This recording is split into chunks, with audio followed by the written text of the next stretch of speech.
Muy buenas a todos ustedes, les habla Facundo Molina, director de Molefex, academia dedicada a formar traders desde el año 2005.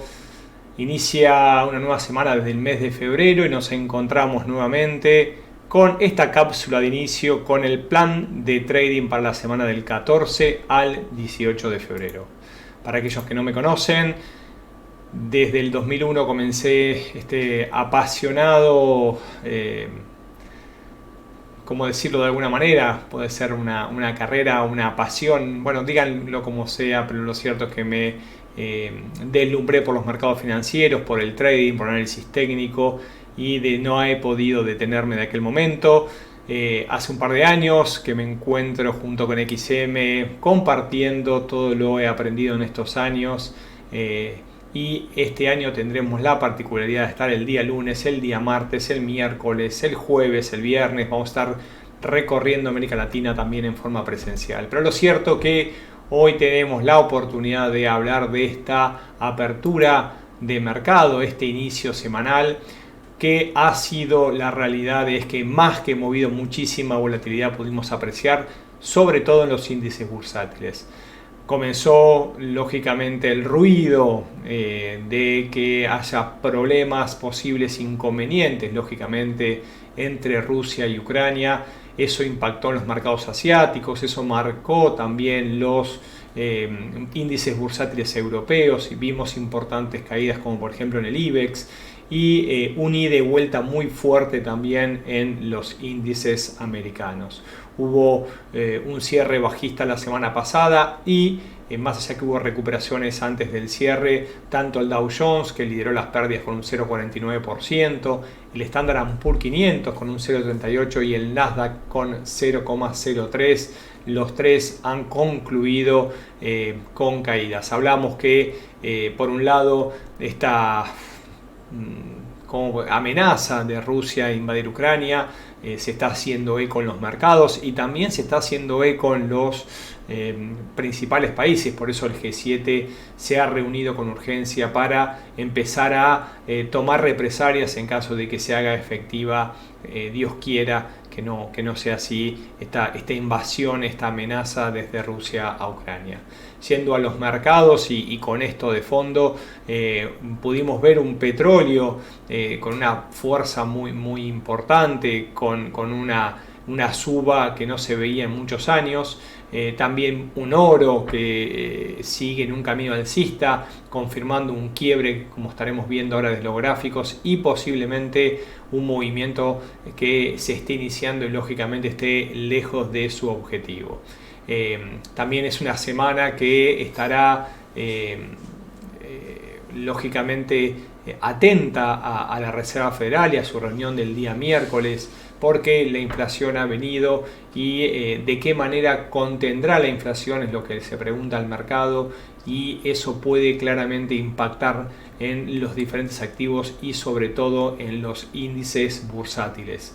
Es por esto que esta incertidumbre que se empezó a observar en los últimos días, lo pudimos apreciar en el mercado, vuelve a aparecer esta sincronía donde el oro asciende, sube su valor y el dólar también asciende, algo que suele suceder en los momentos de incertidumbre. Sube el oro, sube el dólar en los mercados y también podemos apreciar a la moneda nipona fortaleciéndose por encima del dólar. Es sin lugar a duda dentro de las monedas la de mayor fortaleza en momentos de incertidumbre. Ciertamente, como decíamos recién, algunos de los principales protagonistas de la Reserva Federal, de los principales miembros como James Bullard, ¿sí?, ha declarado que apuesta por una importante y una rápida suba de los tipos de interés. Esto de darse claramente va a impactar en los mercados de renta variable. No dudamos que vamos a ver una caída de los precios de las acciones y lógicamente de los índices al movimientos que se pudieron ver en el inicio de semana y parece ser que tienen ganas de proseguir si se quiebran ciertos niveles. Hablamos también de esa tensión geopolítica en Ucrania, se está leyendo momento a momento y aunque todavía algunos dudan de que realmente esto se produzca. Lo cierto es que Ucrania, Rusia son palabras que en este momento están claramente en boca de todos, y en caso de seguir avanzando las tropas rusas hacia un ataque inminente, sin lugar a dudas los mercados financieros van a tener importantes impactos, por lo cual claramente tenemos jornada volátil, y estas imágenes un poco que compartimos aquí lo demuestran. Hablamos entonces que tenemos una semana con posiblemente menor cantidad de datos de relevancia respecto a la semana pasada, pero vamos a citarlas para que ustedes tengan en cuenta y la puedan ir observando, lógicamente, agendando para estar atentos a los movimientos del mercado. Dentro de un rato, aproximadamente en unos minutos, tendremos desde Australia las minutas de política monetaria como dato más relevante de inicio de la semana, así que atentos a aquellos que toman decisiones en el AUSI, el dólar australiano, en los mercados de monedas. Mañana martes los datos más relevantes serán desde Europa el sentimiento económico SIU, y también seguir a su par el sentimiento económico, pero desde Alemania. Esto será a las 5 am, horario del este, horario de Nueva York, y atentos no solamente al DAX, sino también al euro con sus posibles movimientos. En la sesión americana vamos a destacar a la inflación mayorista o al PPI, índice de precios al productor. La semana pasada conocimos una fuerte suba de la inflación minorista, y parece ser que se espera también una importante suba de la inflación mayorista del precio al productor. Por lo tanto, atentos mañana 8:30 horario del este, horario de Nueva York, que conoceremos estos datos desde Estados Unidos junto con el índice de manufacturas del Empire State. Pasamos al miércoles 16 de febrero, donde se conocerá la inflación minorista también en Reino Unido. Atentos también porque ya el Banco de Inglaterra movió las piezas y en la última reunión subió los tipos de interés. Parece ser que poco a poco es lo que estaremos viendo de los principales bancos centrales, algunos más retrasados, otros un poquito más adelantados. También conoceremos la inflación minorista en Canadá, tanto de mediano, corto plazo y largo plazo, así que 6:30 am conoceremos, como decíamos, la inflación minorista desde Canadá, y un poquito más tarde, en simultáneo, antes del dato que voy a informar, se conocerán las ventas minoristas desde Estados Unidos. Sin lugar a duda, el dato de la semana serán las minutas de la Reserva Federal, del FOMC, del Federal Open Markets Committee, a las 2 p.m. horario de Estados Unidos, horario de Nueva York. Será, como decíamos recién, la cita de la semana. Los mercados están a la espera de lo que pueda llegar a suceder respecto a la Reserva Federal y sus próximas acciones para poder apalear la inflación que no detiene su crecimiento. El día jueves, y como es costumbre, tendremos las peticiones de subsidio por desempleo en los Estados Unidos a las 8:30, datos que siguen cayendo y se encuentran por debajo de varios meses y muy cercanos a los datos que veníamos observando previo al impacto del COVID hace más de un año. También tendremos el primer día de la reunión del G20, una reunión que es más importante en estos momentos, donde el conflicto posible bélico se pueda disparar. Están tomando medidas el G7 y seguramente se tratará en la reunión del G20 los días jueves y viernes. Atentos también al cierre de semana, porque sin más datos de relevancia, destacamos el día viernes ventas minoristas en Canadá a las 8:30 am y a las 10 am las ventas de viviendas usadas o de segunda mano en los Estados Unidos como datos de relevancia. Vuelvo a la presentación y les consulto si tienen dudas, preguntas al momento, que con mucho gusto estaré brindando mi comentario. Lo van a hacer directamente por la opción de chat.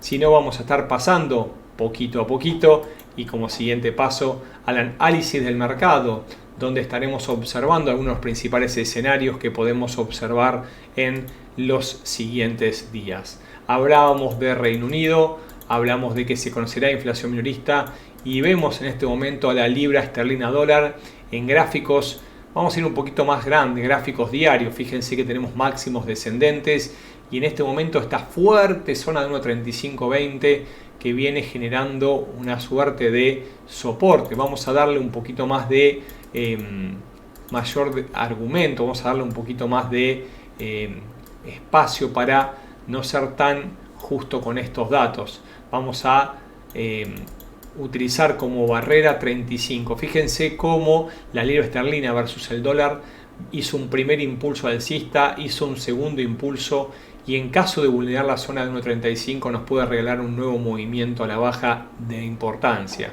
Parte por la debilidad de la libra esterlina, pero más por la fortaleza del dólar americano. Por lo tanto, aquellos que están siguiendo de cerca al cable, como lo llamamos entre los traders, o la libra esterlina frente al dólar, 1.3503 sin lugar a duda es una zona de relevancia, entre 1.3490 y 1.3510, para ser un poco más claros en los márgenes, será una zona importante antes de un impacto bajista. ¿Desde dónde abandonamos esta zona? Bueno, la zona de 1.3630 a 1.3650 es la zona de resistencia. Claramente varias jornadas diarias con movimiento de vuelta. Si superase esta zona, entonces abandonamos el posible escenario alcista futuro. Perdón, alcista del dólar, bajista del par. Así que atentos a 1.35. Vamos a hablar un poquito del euro dólar. ¿Por qué? Porque también lo veníamos observando desde hace un tiempo y como consecuencia de la fortaleza del dólar empieza a impactar de a poco no solamente la incertidumbre del mercado que hace fuerte al dólar, sino también a las posibles subas de la Reserva Federal. No tan claro el mensaje del Banco Central Europeo. Claramente Lagarde ha manifestado que no cree que fuese correcto y tampoco que tenga consecuencias favorables, importantes subas de tipos. De hecho, se manifiesta todo lo contrario, por lo cual eso marca la expectativa de que el Banco Central Europeo va a mantener por un tiempo los tipos de interés cercanos a ceros, o por lo menos no tendrá la voluntad que partes de los miembros de la Reserva Federal tienen de subas de los tipos cuanto antes. Por lo cual esto implicaría un posible movimiento en sentido alcista del dólar, lo que indicaría lógicamente un retroceso del euro. En este caso, como decíamos, nos encontramos en una zona clara. Por un lado tenemos un nivel importante de resistencia que se viene manifestando cerca de 1.15 y por el otro lado, para estar muy atento, una fuerte zona de soporte en un ida y vuelta que viene mostrando en las últimas jornadas diarias cerca de 1.10, 1.11, 1.1090, 1.11. Fíjense que en gráficos mayores estamos viendo en semanas, ¿sí? Hay una lateralización, ¿sí? Si lo ve claramente uno, luego de la fuerte caída que tuvo el euro desde el año 2006-2007, donde había marcado esos dos máximos en la crisis de los Estados Unidos, la crisis de hipotecas subprime. A partir de ahí pudimos apreciar máximos descendentes claros, ¿sí? Que han llevado a una clara tendencia en dirección bajista. Ha recuperado posiciones, pero vuelve a caer, posicionándose lógicamente a favor de esa tendencia mayor, gráficos mensuales y semanales. Pero en los últimos días el movimiento de ida y vuelta se encuentra más que claro. Esta lucha, sí, en principio entendemos que debería torcer a favor del dólar, por lo cual ese movimiento a la baja se debería producir, así que atentos 1.11, 1.1090 como zona de soporte. En la resistencia la marcamos recién en 1.1510, zona más que importante. Muchas gracias, Juan, bienvenido al chat. Estamos así viendo el euro dólar, estuvimos recién analizando la libra esterlina y me quiero meter un poquito en el oro. ¿Por qué? Porque fíjense que lo teníamos en otro gráfico, a ver si lo puedo encontrar. ¿Tenemos dos? Sí, acá tengo otro gráfico, a ver si es este. Bien, lo teníamos visto. Fíjense algo que venimos marcando hace rato, y tenemos una directriz de máximos descendentes. Ciertamente, luego de haber alcanzado ese máximo histórico, el oro, en 2070, y más allá que el mercado es 2072, ¿no? Está marcando un poquito por encima, pero el mercado recibió el COVID y más allá de que gran parte del mundo esperaba un impacto más fuerte en la economía, ciertamente los gobiernos supieron utilizar gran cantidad de su armamento para atacar los daños económicos cortoplacistas, no así a largo plazo. ¿Por qué? Porque se esperaba, algunos esperaban una fortaleza del oro y otros activos de refugio. Sin embargo, el oro empezó a retroceder posiciones y fíjense que estuvo lateralizando con máximos descendentes y mínimos ascendentes. En lo que nosotros hacemos es detectar un posible triángulo simétrico. Claramente la tendencia es alcista, un movimiento lateral, y en este momento está quebrando la directriz de máximos descendentes. De hecho, lo hizo la semana pasada, antes del cierre de semana, donde se empezó a disparar ese miedo posible a un conflicto bélico entre Rusia y Ucrania. También, lógicamente, todas estas posibles decisiones que lleva adelante la Reserva Federal y otros bancos centrales a partir de la suba de los tipos, el retiro de los estímulos económicos. Bueno, hay una gran cantidad de causas que, más allá que estaban latentes de hace un tiempo, parece ser que se empiezan a posicionar como relevantes. Lo cierto es que se quebró 1850 y en este momento está en la siguiente zona de resistencia. Fíjense que en 1870, 1875, 1880 aproximadamente tenemos otro nivel de resistencia que había sido máximo de la semana de noviembre, ¿no? Pasada, por lo cual noviembre del año pasado nos marcó máximo por ahí, volvió a retroceder y claramente en este momento está buscando una vulneración. ¿Qué esperamos en los próximos días? Y primero una caída del oro. Si está tocando una zona muy importante, debería tomar aire. Podría caer hasta 1848 y hasta 1835, y eso no nos indicaría un cambio de dirección. Que estamos esperando una suerte de ida y vuelta para que luego se manifieste un movimiento direccional mayor. ¿Por qué? Porque en caso de que se quiebre la zona actual entre 1870 y 1880, se abren las posibilidades de un nuevo escenario alcista, y ahí sí deberíamos ver un oro por encima de 1900, 1960, y por qué no volver a buscar la zona de 2000, 2070 y marcar en los próximos meses máximos históricos revalidando los anteriores. Así que atentos al oro, porque claramente está con muchas ganas de iniciar un movimiento en dirección alcista. Hablamos de los índices para cerrar un poco este inicio de semana, que teníamos ganas, que lo extrañamos durante el mes de enero, pero aplicamos un montón de cambios que nos fueron sugiriendo, y en este momento tenemos la posibilidad, lógicamente, de por lo menos estar durante todo el año los días lunes con este espacio. Y les voy recordando que los días viernes tendremos un nuevo episodio a nuestros webinars semanales. ¿Por qué? Porque estaremos también con el cierre que lo estaremos dando a cerca del mediodía americano, una vez que estén los movimientos de la mañana más que cumplidos, esperando lógicamente cómo va a cerrar el mercado y atentos también a lo que suceda en la apertura de la semana próxima. Vamos a analizar un poquito los índices y hemos elegido el Nasdaq. ¿Por qué? Porque las tecnológicas nos regalaron en el mes de enero una muy fuerte caída. Volvió a recuperar posiciones en las últimas semanas, pero empezamos a observar muy fuertes niveles de soporte que empiezan a ser rotos y el mercado busca nuevos objetivos. Fíjense desde el punto de vista técnico y amparándonos a nuestro querido chart Dow. ¿Por qué? Porque claramente habla de la cuña alcista, una cuña alcista que venía enmarcando los movimientos post-COVID. Tenemos marcado en línea vertical el inicio de la pandemia y el mercado que reaccionaba al alza. ¿Por qué? Porque los índices bursátiles, a partir de toda la cantidad de estímulos económicos que inyectó la economía americana, la Reserva Federal y el gobierno de Biden, nos mostró máximos históricos en los diferentes índices, y eso se fue marcando una suerte de cuña que cuando va llegando y se va achicando tiende a caer velozmente, cosa que hizo el mercado en el mes de enero.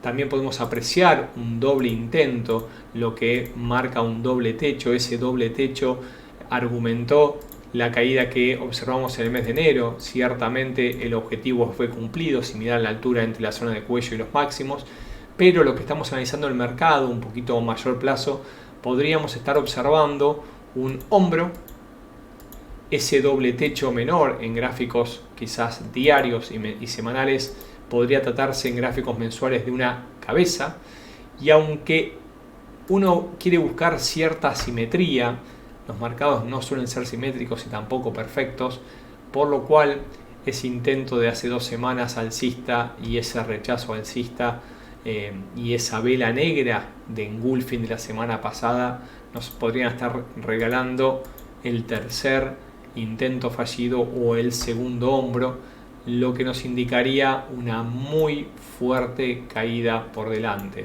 Sí, si estamos atentos a este patrón y siguiendo el principio de la alternancia, una suba en escalera nos podría marcar una caída muy fuerte con primer objetivo en 13.650 y la zona de 12.000, 12.100, 11.900 como objetivo del movimiento a partir de la altura de ese hombro, cabeza, hombro.